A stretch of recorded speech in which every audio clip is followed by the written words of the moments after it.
Quiero que repasen en tu mente todas las cosas que celebran o observan una vez al año. Piénsale por ahí. Empezando con Navidad, ¿verdad? Una vez al año estamos celebrando la Navidad. Venimos a comer juntos, a convivir, a recordar el nacimiento. Bueno, ese fue uno de los reyes de Navidad, uno de nuestros artistas locales aquí. También aparte de Navidad, nosotros cumplimos años. Todos celebramos una vez al año su cumpleaños, espero que no se olvidan, ¿verdad? Y entonces hay, siempre estamos celebrando los años. Ahí está un mexicano, también entrado a su pastel ahí, ¿verdad? También una vez al año celebramos Semana Santa. Tenemos bautismos en la playa, un día de playa, de amanecer. Cantamos allá. Carlos pone su camisa de las tortugas ninjas siempre. Y ahí estamos en la playa. Es algo que hacemos todos los años, una vez al año. También celebramos Día de Mamás. Están las mamás, por familias. Ahí están comiendo las mamás y los hombres sirviendo como chalanes, ahí, ¿verdad? Ahí está el Día de Papás. Nos hicieron subir una lanchita ahí. Ahí están los papás comiendo, servidos por las mujeres. Bueno, siempre el Día de Papás tenemos algo, ¿no? Para divertirnos un poquito. Y aparte, una vez al año tenemos celebración de aniversario, si estamos casados, ¿verdad? Espero que no olvidaste este año. Ahí están unos diferentes. Y estaba recordando también uno de los aniversarios más nuevos en nuestro grupo aquí, de la boda que tuvimos hace poco, ¿verdad? Son cosas que valoramos tanto que no queremos pasar más que un año sin enfocarnos directamente en estas cosas, de perdido una vez al año. Valoramos estas cosas porque representan cosas que han invertido en nuestra vida, algo que ha afectado la calidad de nuestra vida. Hasta el momento estas cosas participan en tu vida, los que hemos visto aquí. Son cosas o eventos tan significativos que a propósito apartamos un tiempo cada año, un tiempo para repasar lo importante que son para nosotros y reconocemos y renovamos nuestro compromiso de vivir conscientes de que estas cosas aportan valor a nuestra vida diaria. En Navidad recordamos la visita de Jesús al mundo. Cumpleaños es la llegada de personas a nuestras familias y recordamos el día que llegaron a este mundo. Semana Santa, el sacrificio en la cruz, la resurrección de Cristo. Día de Papás, recordamos el amor y los esfuerzos de los papás, de las mamás en nuestras familias. Aniversario, recordamos esa unión y las promesas que hicimos con nuestra pareja. Nunca queremos olvidar estas cosas porque forman y participan en la estructura de lo que vale para nosotros en nuestra vida. Es un mensaje parecido a lo que recibimos hace poco en Deuteronomios 8. Y ya no vamos por allá porque ya terminamos ese estudio. Pero si recuerdas, lo importante de ese estudio era la palabra recordar. Recordar en primer lugar a Dios. Nunca olvidar de Dios. Pero también hay otras cosas dado por Dios que requiere un esfuerzo para recordar en nuestra vida. Y yo como tu pastor quiero añadir otra cosa más a tu agenda cada año de cosas que recuerdas. Es algo que siempre he tratado de ayudarte a recordar de perdida una vez al año. Y ahora me di cuenta que ya pasó el año sin presentarlo a ustedes. Estoy hablando del Padre Nuestro. El Padre Nuestro ha sido una meta de presentarlo de perdida una vez al año. Las enseñanzas que aparecen en el Padre Nuestro. El Padre Nuestro recibimos palabras sumamente inspirados por Dios. Palabras que definen y instruyen cómo vivir, cómo pensar los seguidores de Jesús. Entonces, de perdido una vez al año, debemos repasarlo. En tu vida personal lo recomiendo más seguido, pero aquí en la iglesia una vez al año. Ahorita ya tenemos 1 año y 7 meses. Me fui a checar y me sentí un poco mal. Sentí como que, ay caray, se olvidó el cumpleaños de Kim o algo así. Así sentí que habíamos pasado sin tomar el tiempo. Pero entonces hay tiempo todavía y es tiempo. De la misma manera que nuestros padres, el nacimiento de nuestra familia, la venida de Jesús al mundo, el sacrificio en la cruz y los votos de tu pareja afectan y participan en tu vida diaria, lo que es el Padre Nuestro debe tener un efecto en la manera que tú vives. Tu perspectiva debe moldear cómo ves la vida cada día. Las verdades que aprendemos en el Padre Nuestro no son enseñanzas guardadas como información, más bien son herramientas guardadas para que podamos usarlos cada día. Y hay una diferencia en información guardada y herramientas guardadas. Diariamente enfrentamos situaciones que requieren exactamente lo que el Padre Nuestro nos da. Y por eso es importante que repasamos. Aquí tengo una caja de herramienta, el mío. No lo puedes agarrar aquí porque se abre. Pero en esta caja de herramienta es interesante cuando yo encuentro un tornillo que necesito apretar. Tengo un desarmador. Y cuando quiero clavar un clavo para poner un cuadro en la casa, tengo un martillo que puedo usar. Y si hay una tuerca que está flojo en mi carro, tengo sus llaves que puedo usar. Y tengo esto guardado y lo guardo abajo de mi cama. Siempre anda ahí. Sirve esas herramientas porque cuando hay problemas en la casa tengo algo que me ayuda. Y nunca voy a hacer estos trabajos sin mi herramienta. No lo puedo hacer con mis dedos. Imagínate si hay una tuerca y con mis dedos apenas puedo hacer algo, pero no lo puedo apretar bien. Imagínate clavar un clavo con la mano, no creo que sucede. Y una tuerca, por más que quieres hacer algo, no lo puedes mover una tuerca sin una llave. Esas herramientas son muy útiles para nosotros. Diariamente enfrentamos situaciones en la vida, situaciones que necesitan atención, arreglos, ajustes, y como seguidores de Jesús podemos confiar que estamos preparados. Tenemos una caja de herramientas. Jesús, al dar sus enseñanzas del Padre Nuestro, nos entregó una caja de herramientas muy amplia, suficiente para casi todo lo que tú encuentras en la vida. Cualquier situación en el Padre Nuestro, tú tienes una respuesta. Pero será inútil tener el Padre Nuestro y aún poder recitarlo, y muchas personas sí lo pueden hacer de memoria, si no lo usamos en las situaciones de nuestra vida. Si solo tenemos guardado como algo que memorizamos, nunca sacar las herramientas nunca va a solucionar todo. Entonces, esta serie, viendo el Padre Nuestro, es algo con la meta de sí entender lo que hay en la caja, pero también aprender cómo sacarlos y usarlos en la vida diaria. Entonces, 2 metas tenemos: entender lo que hay, pero también entender cómo se usan esas herramientas del Padre Nuestro.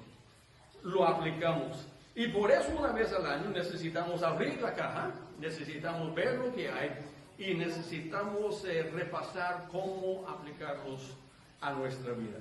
Estoy llamando al Padre Nuestro enseñanzas de Jesús a nosotros, pero las enseñanzas vienen envuelto en lo que es una oración. Por eso decimos el Padre Nuestro, porque es una oración, pero esa oración está tan lleno que sirve también como enseñanza para nosotros. Vamos a repasarlo en esta mañana. Y vamos a leerlo nomás para que lo tienes presente. Algunos de ustedes tal vez lo conocen de memoria. Y también depende de la traducción, cuál traducción de la Biblia, varía un poquito algunas palabras, pero aquí dice: ustedes oren de esta manera, dijo Jesús. Padre nuestro que estás en los cielos, santificado sea tu nombre. Venga tu reino, hágase tu voluntad así en la tierra como está en el cielo.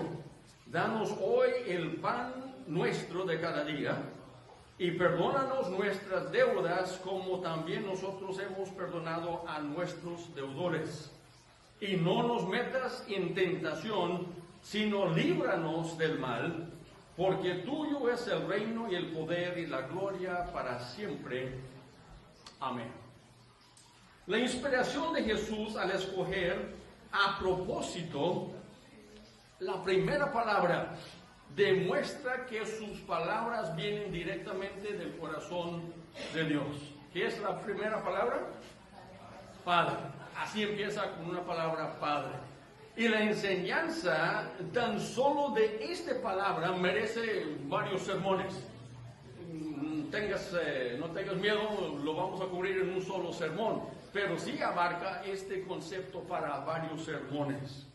Para el seguidor de Jesús no es accidente que la primera palabra que Jesús usó fue Padre.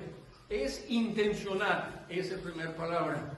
Contiene la verdad principal que nos enseña la esencia de nuestra conexión con Dios. Una palabra contiene todo. Jesús empezó queriendo asegurar que tú captas que Dios es tu Padre. Dios es tu Padre. Si crees esta verdad, tu vida no puede seguir igual. Entendiendo esto, cambia todo lo que tú eres.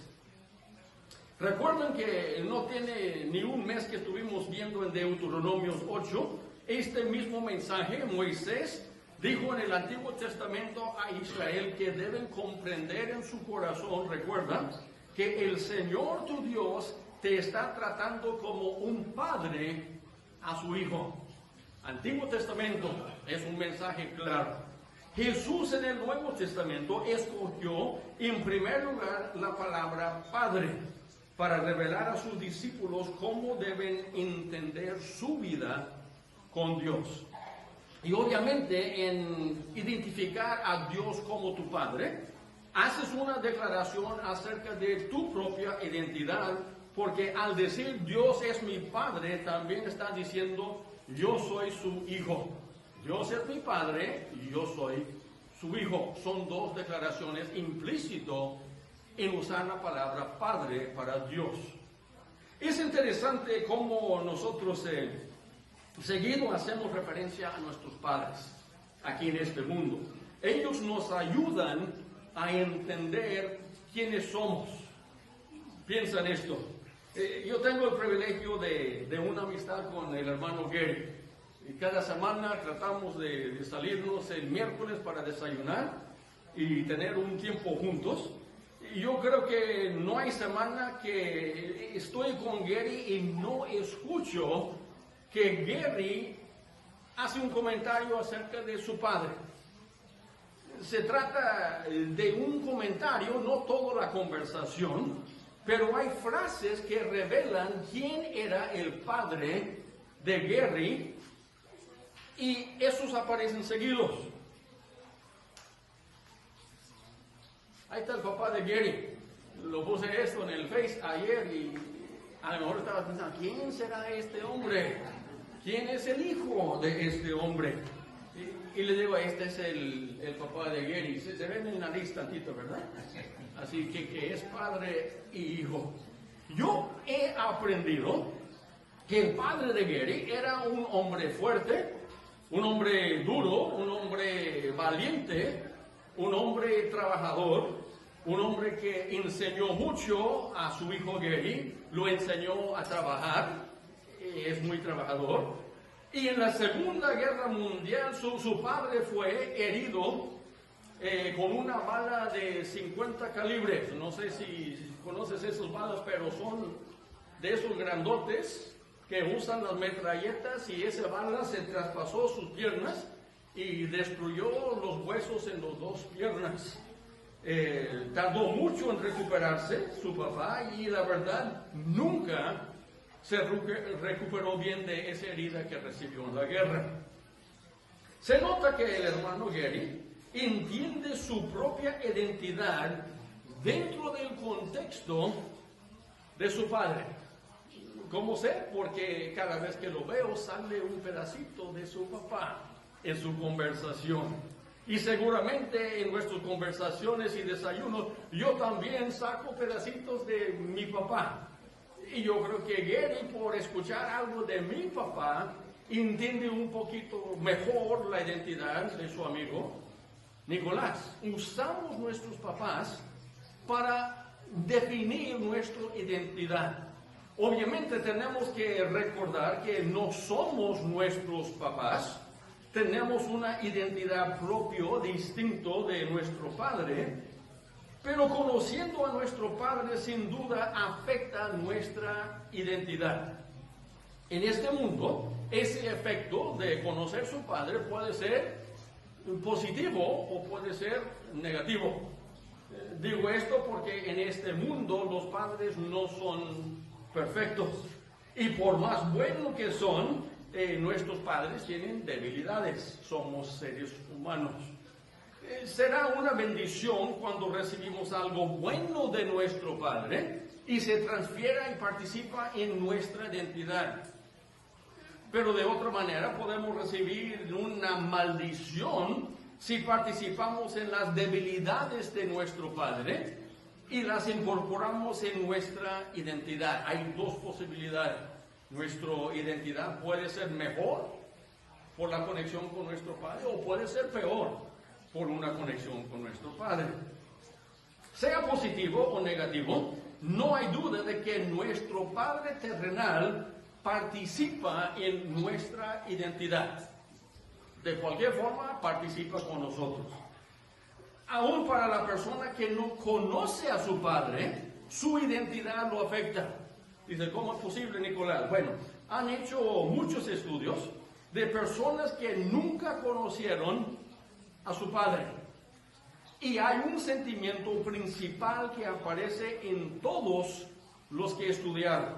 Sentían que le falta una pieza para poder entender completamente quiénes son.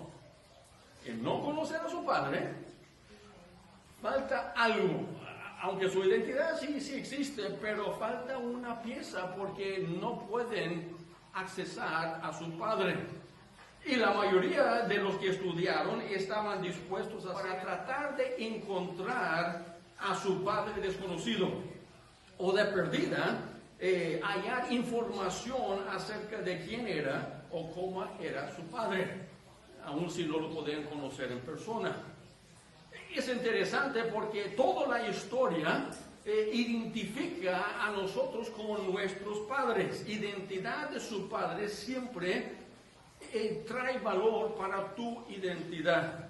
En el Antiguo Testamento tenemos una lista de generaciones. Si lo has leído, ¿verdad? Dice, este era el padre de este, que era el padre de este, que era el padre de este. Bueno, normalmente nomás le recorremos porque no queremos leer esa lista. Pero están allí porque hay algo muy importante. La identidad de esta persona está basado en esta persona, y en esta persona, y en esta persona. Y le vas al Nuevo Testamento y también aparece. Allí en Mateo está incluido todas las genealogías de Jesús. Dio una lista de padres y padres y padres, porque Mateo entendió que eso iba a ayudar a entender la identidad de Jesús acá. Por entender su descendencia y de dónde vino su descendencia. Aún en tiempos más nuevos hemos valorado padres e identidad que tenemos. Mi familia, ese es mi apellido, Ruff, B-R-U-G-H. Es como hablan los perros, Ruff, así más o menos. Este es un código que existe en Inglaterra de nuestra familia. Bueno, abarca una familia mucho más grande, no lo he estudiado, pero si vas por ahí, lo puedes estudiar muchos diferentes niveles de esta familia, y ese representa tu apellido. También contiene una pequeña historia de tus padres, viene en su apellido ahí. Entendiendo esta liga entre tu padre y tu identidad, se vuelve muy obvio por qué era importante para Jesús decir Dios es nuestro Padre. Nos identifica con sus hijos, esa palabra Padre. Pero también implica que hemos recibido algo de Él que afecta nuestra identidad en el presente. Nuestra identidad está ligada con nuestro Padre. En nuestro mundo moderno, la identidad compartida entre un padre y un hijo no es algo que simplemente imaginamos o esperamos. La identidad que conecta un padre y un hijo ahora es verificable con una simple prueba de ADN. Le van haciendo la prueba y dice, sí, tú eres el hijo de no hay duda. Tu padre genéticamente te dio identidad ADN y no mienta. Tú recibiste algo de tu padre. Había muchos casos en el mundo de personas que por un beneficio declaran que son hijos de tal fulano. No sé si has conocido a alguien así. Bueno, lo inventan, lo declaran, y más en los casos de personas famosas o que tienen mucho dinero. Pero sabemos que una declaración de identidad no lo hace verdadera. Cualquier persona puede decir, ese es mi papá, y pertenezco a unos beneficios que él tiene. Hace un par de meses estuve platicando con un amigo y me contó una pequeña historia de su hijo que estaban viviendo. Que su hijo salió con una mujer y al ratito resulta que la mujer está embarazada. Bueno, me estaba contando la historia en Costco. Y ella declaró al muchacho que el bebé era de él. Y cuando nació el bebé, se registró este bebé con el nombre del papá, el hijo de mi amigo.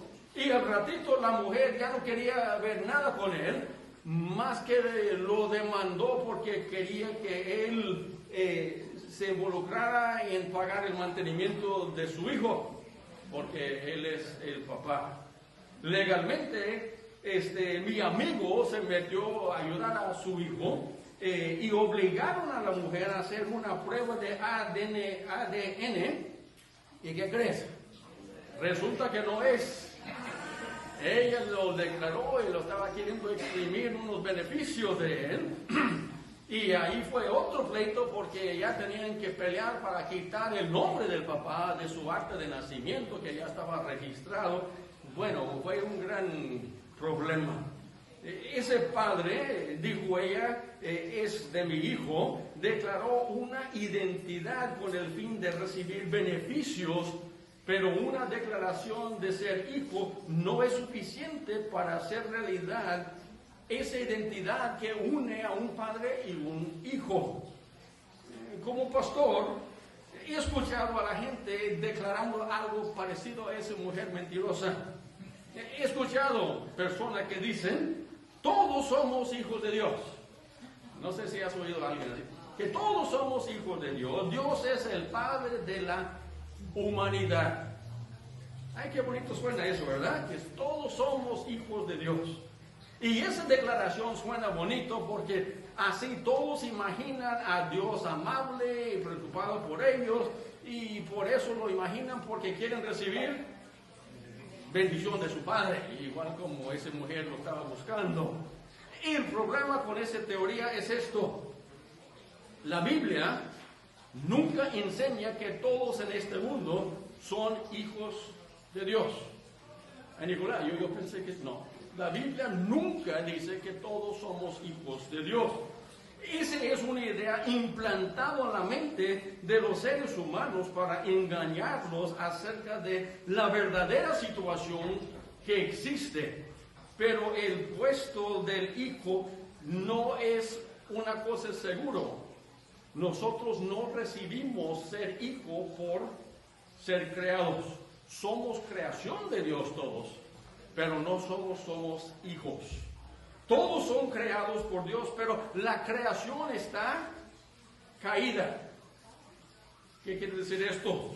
Caída en el sentido de que el pecado ha afectado a todos que entran a este mundo. Y encontrarse viviendo en la condición del pecado confirma que uno no es hijo de Dios, porque no se parece a Dios como hijo se parece a su Padre. Dios es bueno, Dios es santo. Acabamos de cantar, santo para siempre. Nosotros lo declaramos. No importa si los seres humanos declaran que son hijos de Dios, el hecho de que no comparten identidad real con Él demuestra como una mentira una declaración de hijos, como la historia de la mujer que declaró que era hijo cuando no era hijo. Y la condición actual de la humanidad es algo muy lejos de ser hijo de Dios. Escucha cómo Pablo describe esta situación del mundo fuera de la gracia de Dios. Aquí atrás dice, ciertamente la ira de Dios viene revelándose desde el cielo contra todo impiedad e injusticia de los seres humanos que con su maldad obstruyen la verdad. Recuerda, nada de la humanidad no tiene pecado. La Biblia dice, todos hemos pecado. Entonces, esta ira de Dios está contra todos que participan en el pecado. Obviamente en esta mañana, gozosamente estoy anunciando que existe la posibilidad de ser hijos de Dios. Si no, no tenemos ningún por qué hablar de esto. De recibir una identidad basada en nuestro Padre, quien es Dios. Y por eso Jesús empezó el Padre Nuestro con la palabra Padre, porque esa es de gran esperanza para nosotros.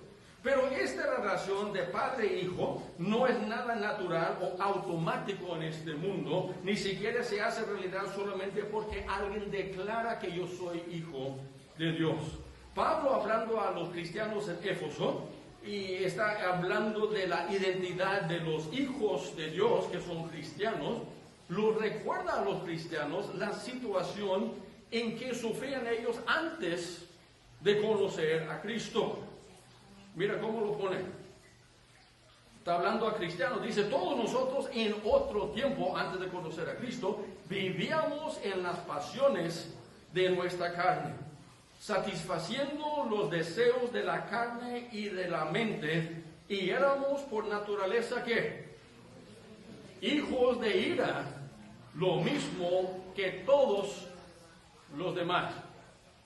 Esa palabra es muy diferente que hijos de Dios y hijos de ira. Pablo está hablando a hijos de Dios ahora, pero está diciendo, ustedes antes eran hijos de ira, no hijos de Dios, eran bajo la ira de Dios. Y obviamente algo radical tenía que suceder para cambiarlo de hijo de ira a hijos de Dios. Un cambio muy drástico. Y Pablo empieza a revelar este paso radical que abrió la puerta a conocer a Dios como Padre. Aquí lo va abriendo. Dice, pero cuando se cumplió el tiempo, Dios envió a su Hijo, Jesús, nacido de una mujer, nacido bajo la ley, para rescatar a los que estaban bajo la ley, a fin de que fueran adoptados como hijos. ¿Ves? El plan está empezando a abrir un poquito aquí. Dios por amor mandó a Jesús, hizo posible los que estaban abajo de la ley. Bueno, abajo de la ley es abajo de el castigo del pecado. Y recuerda que el pago que da el pecado es la muerte. Entonces estaba viniendo a sacarnos de abajo de la ley y el castigo para adoptarnos como hijos. Pero en vez de aplicar la ley a nosotros, ese gran amor de Dios hizo una decisión de decir, voy a agarrar y este va a ser mi hijo. Por voluntad del Padre nos abrió la posibilidad tan radical, el concepto de adoptar. Y aún en nuestro mundo, adoptar tiene un gran amor que se muestra cuando una persona dice, voy a agarrar un niño, un bebé que no es mío, y lo voy a hacer mi hijo. Entendemos que ese es un gran amor. Pero hay un problema todavía aquí, porque el hijo adoptado, aún recibiendo amor y beneficios de un padre, no se parece a su padre, porque no tiene algo en común con su padre, más que el padre lo ama. Entonces aquí cuando Dios adopta a nosotros, está dando identidad directo del Padre, así de adoptarnos, pero todavía no parecemos al Padre. No tiene sus ojos, no tiene su estatura, no tiene su carácter de su Padre, porque su identidad como hijo solo es adoptación.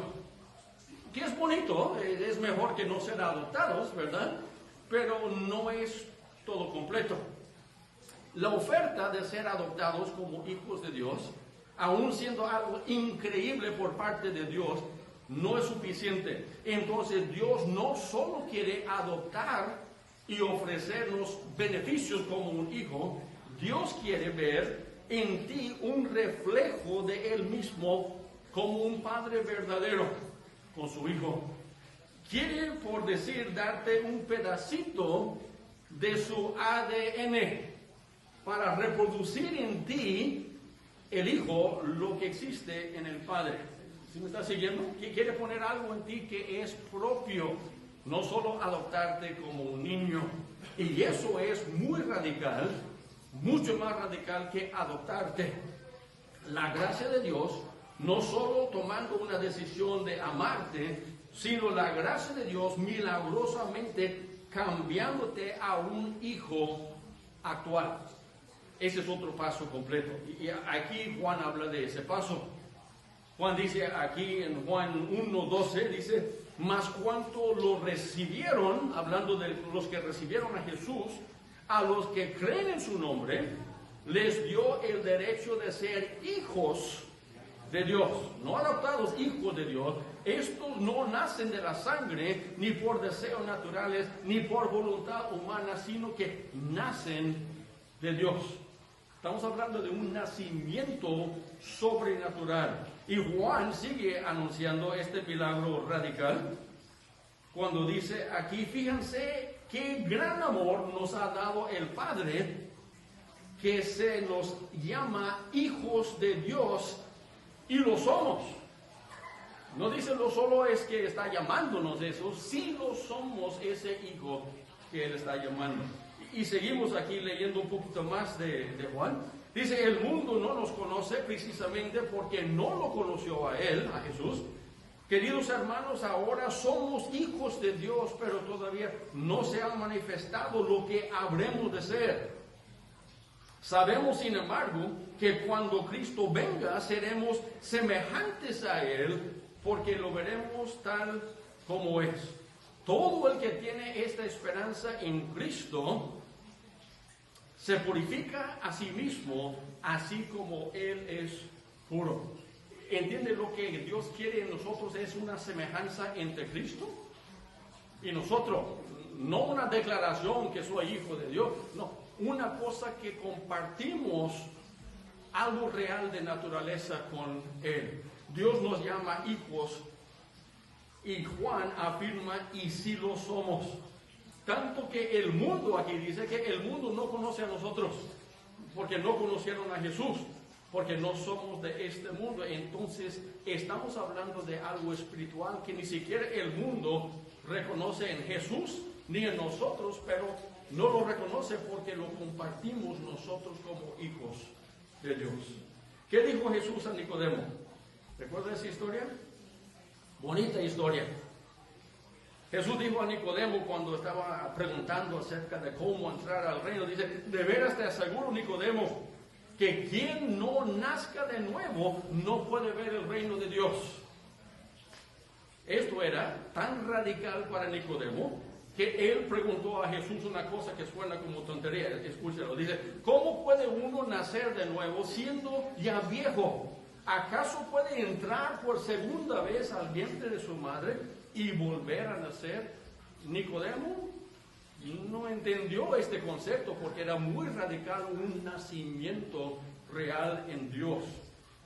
Jesús siguió hablando, dice, yo te aseguro, Nicodemo, que quien no nazca de agua y de espíritu no puede entrar en el reino de Dios.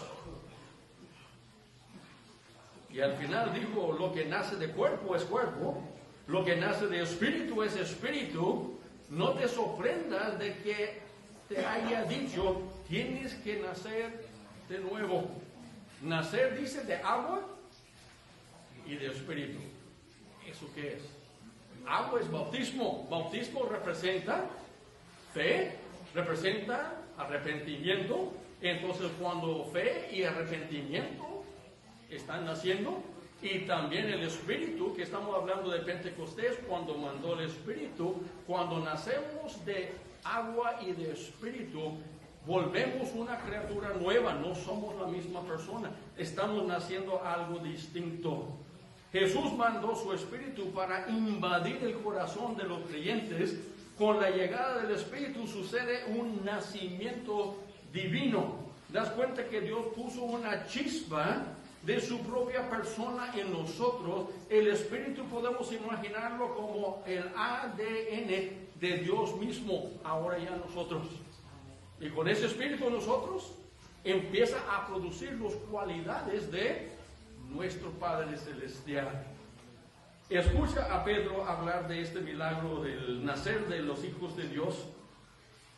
Bueno, voy a leer un parte primero, no lo voy a poner. Dice, Pedro dice, Dios por su poder nos ha concedido todo lo que necesitamos para la vida y la devoción, al hacernos conocer a aquel que nos llamó por su propia grandeza y sus obras maravillosas, hablando de Jesús. Por medio de esas cosas nos ha dado sus promesas, que son muy grandes y de mucho valor. Y después dice Pedro, para que por ellas llegan ustedes a tener parte en la naturaleza de Dios y escapan la corrupción de los malos deseos han traído al mundo. De participar en la naturaleza de Dios es como decir, voy a participar en la naturaleza de mi Padre. Directamente, no solamente por conocer que existe, sino un nacimiento de espíritu, donde un parte de Él, su espíritu, ya está dentro de mí. Entonces ya puedo participar en la naturaleza de Dios. No solo somos hijos adoptados. El hecho de que nuestro Padre es Dios implica que milagrosamente hemos logrado algo a través de su espíritu, un nacimiento real en nosotros. Pedro añadió esto: alabado sea Dios, Padre de nuestro Señor Jesucristo. Ahí está el Padre. Por su gran misericordia nos ha hecho nacer de nuevo mediante la resurrección de Jesucristo, para que tengamos una esperanza viva. ¿Entiende? Esto es algo radical, es algo sobrenatural que Dios hace en este nacimiento. Hay algo que sucede en mi vida que me da mucha alegría y mucha satisfacción. Me ha sucedido varias veces cuando estoy con personas que conocen a mi papá. Mi papá tiene 93 años. Me dice, Nicolás, te pareces a tu papá. Físicamente se nota que tú eres su hijo. No que se ve tan viejito Nicolás, pero hay cosas que se ven parecidos entre mi papá y yo. Normalmente le hago una broma y digo, sí, yo tengo ese mismo cuerito aquí de iguana. Porque mi papá tiene uno más bonito todavía, está muy grande, así como iguana. El mío ya está creciendo. Pero eso es algo que yo recibí de mi padre. Pero hay algo que me agrada mucho más, que me digan que parezco físicamente.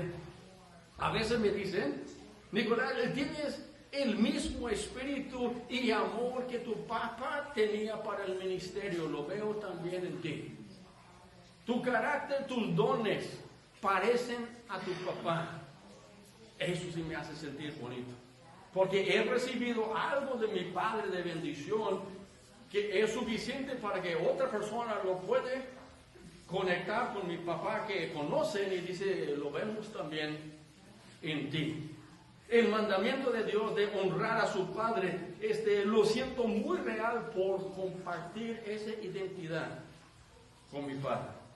Pero hay algo mucho más importante de lo que reconocemos aquí. La conexión que tenemos con nuestro Padre terrenal es una cosa y es bonito y nos hace sentir bonito, pero debe darnos mucho más alegría si alguien nos dice, wow, ¿cómo pareces a tu Padre celestial? Eso sí debe despertarnos. Tienes los ojos de tu Padre celestial porque tú ves las cosas como Él está viendo las cosas. Tienes el corazón de tu Padre celestial porque amas y muestras misericordia como Él lo hace. Si alguien puede reconocer eso sí es algo grande. Tu palabra suena igualito como tu Padre celestial porque tus palabras suenan como la verdad de su palabra de Dios. Jesús dijo esto, procuren ustedes que su luz brille delante de la gente, para que viendo el bien que ustedes hacen, todos alaban a su Padre que está en el cielo. Esto implica que somos hijos de Dios. Como hijos estamos brillando para que la gente al ver la luz que brillamos nosotros dice, no, yo reconozco tu Padre del cielo aquí. Esa conexión, esa identidad es la identidad que Dios quiere hacer en nosotros. Por su gran amor, Él decidió adoptarte, te declaró, eres mi hijo, eres mi hija, pero por tanto amor decidió usar su gran poder y hacer un milagro actual de nacer de nuevo, hacer nacer una chispa del propio Espíritu dentro de ti. Porque Él quiere que seas un hijo que piensa como su padre, que vive como su padre, que ama como su padre. Seas un hijo verdadero de tu Padre, vives con tu verdadera identidad, nacido en Dios, hijo de tu Padre celestial. El Padre nuestro empieza con una sola palabra, Padre. Hasta allí vamos a ir ahora. Apenas vamos iniciando el estudio del Padre Nuestro. Con una sola palabra, pero esa palabra abarca unos conceptos tremendos. Dios te está buscando como un hijo que refleja actualmente las cualidades de su Padre. Vamos a cerrar nuestros ojos. Señor, en esta mañana, qué privilegio tenemos en llamarte Padre. Y no es porque lo estamos declarando sin base, sino porque hemos tomado pasos de agua y de espíritu. Hemos pedido, Señor, ese nuevo nacimiento y reconocemos que tú has puesto en nosotros tu espíritu. Las veces que perdemos la vista de lo que sucedió en nosotros, qué tan milagroso, qué tan radical es tu obra, ayúdanos a recordar, Señor, y tomar en serio nuestra identidad como tu Hijo. Gracias por ser un Padre perfecto, un Padre bueno, un Padre santo. Y gracias porque nos llamas a vivir en conexión contigo, reflejando en nuestra vida tu gloria en el cielo. Ayúdanos en este día a entender realmente lo que decimos cuando te llamamos Padre. Queremos ser tus hijos. En el nombre de Jesús oramos. Amén. Dios bendiga, hermanos. Sigues leyendo ahí el Salmo, el Padre Nuestro, porque vamos a ir pedazo por pedazos. Hay mucha herramienta en ese caso. ¿Okay? Apenas sacamos una cosita. Dios le bendiga.